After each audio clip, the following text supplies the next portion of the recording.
Hey guys, welcome or welcome back. Today we're going to do a part 3 in my Governing Council series for Hedera. It makes no damn difference if you've missed one or two. I'm just saying third because it's the third video I've done. There is no sequential order in here. But I want to talk about the Governing Council member, Standard Bank. I've already done ones on Google and IBM. Feel free to check out in the series link. But I want to talk about in this video and then expand it to other names in future videos about what does this governing council member do? What benefits does it get from Hedera? What benefits does it give Hedera? Are they actively using something on chain? If not, or even if so, what's some theoreticals that they could do? Ideally, more realistic ones and move on from there. So I want to just make sure we start connecting some of these dots, remind people, and including helping me research a couple things I've forgotten about this major industrial backing from Fortune 500 companies and some of the deepest liquidity corporations in the world that's helping to drive Hedera forward. This is what got me into Hedera in the first place. So let's talk about that in a couple of minutes today. And if you guys have been here before, you get something from this video and you fully understand that there's never financial advice in this, please do feel free to press the like and subscribe button.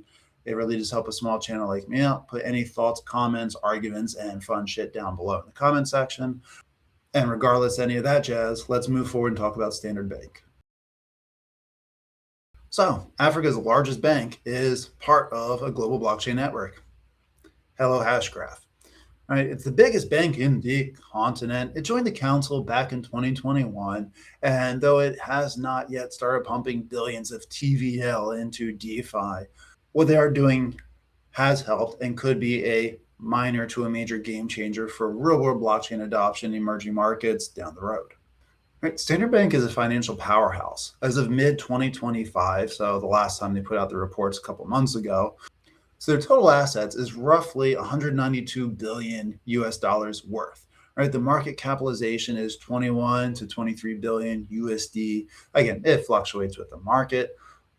Almost 51,000 employees worldwide, and revenue trailing 12 months around $9 billion USDC. There's a shit ton of money that's going through this, even if it's not one of the top 5 banks in the world. It's a big one. It operates in 20 different countries, provides retail banking, corporate investment banking, insurance, asset management, all the standard fund stuff. It's really just a huge player in the emerging markets, obviously, especially Africa. And it is focusing on financial inclusion and digital transformation. No one was left behind in the blockchain world, right? And Africa jumped in onto what I think is one of the best companies to back and to help, actually even help lead being a council member.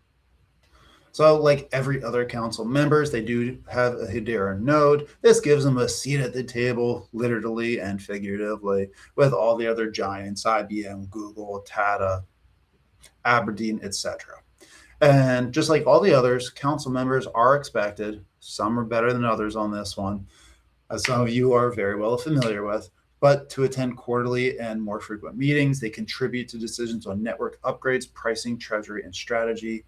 That's the big one to me for all council members. The fact that they are the ones that help drive the votes for what Hedera does. Of the governing council members, the connections and information that they have, no other crypto company has that type of information behind them. Right? They help run network nodes for decentralization and security.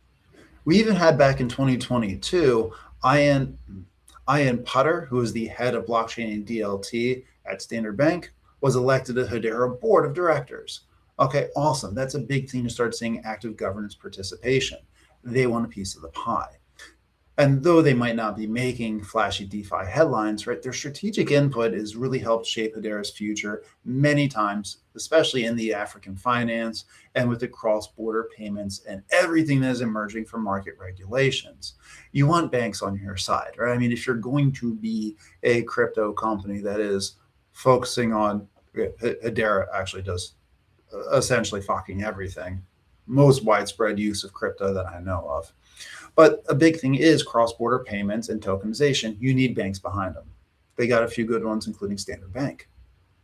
So a fun question is, so what the hell does Standard Bank actually do on Hedera? because their approach is much more strategic and exploratory. And this is what we know, meaning there are some things that we're not going to say that are off the books, but are not public knowledge. So these are things that we are familiar with.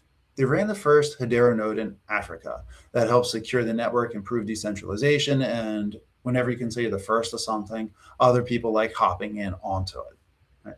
They've done trade finance pilots. Back in 2021, they focused on digitizing cross-border trade processes using blockchain for just the stuff we always want to use it for: the faster settlements, transparency, reduce reliance on intermediaries, and cost effective. Hedera, in all good ways, is cheap as fuck. And that is something that makes it a lot easier to help get other trade pilots on, knowing that it is cheap and reliable. They helped with the stablecoin remittance pilot. So Standard Bank did work with Shinhan. Someone feel free to phonetically correct me down below. But Shinhan Bank and then SCB and TechX, Korea and Thailand, respectively, to test cross-border settlements via Hedera token service.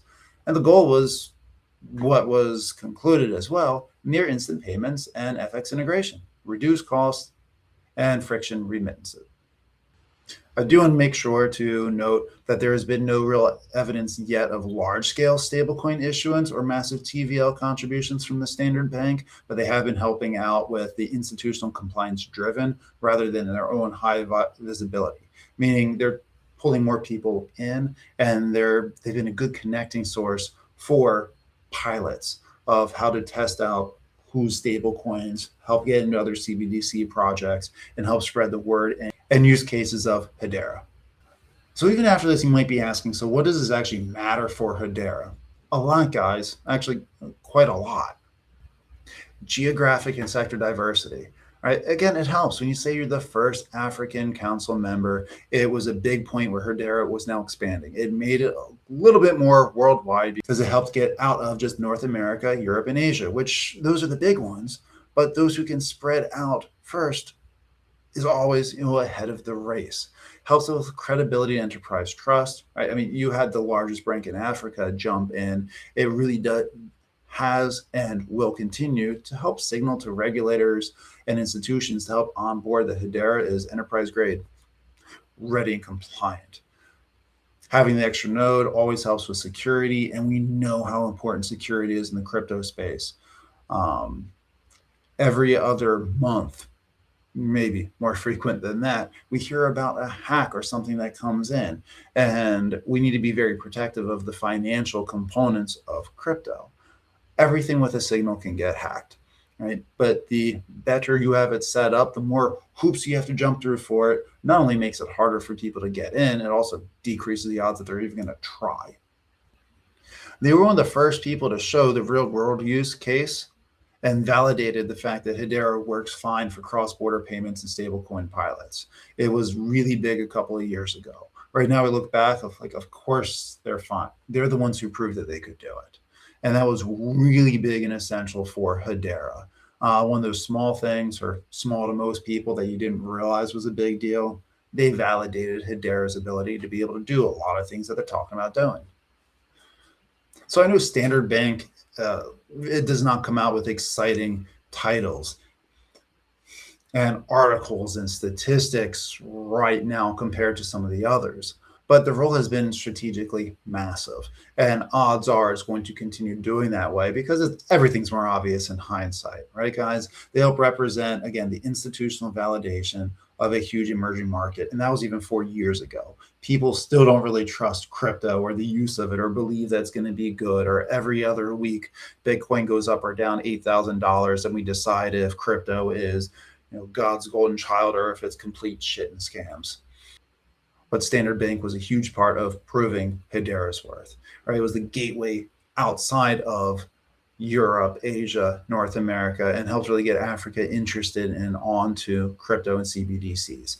And this is potential, I believe a lot in this one, for long-term revenue streams via cross-border payments and CBDC pilots and then real use. Because they also, they've been in pilots with other large crypto companies. And I don't think a lot of people connect these dots. We hear things like, oh, Hedera worked with this bank or with this country. And then you look in the pilot and realize, oh, so did XRP. They worked together.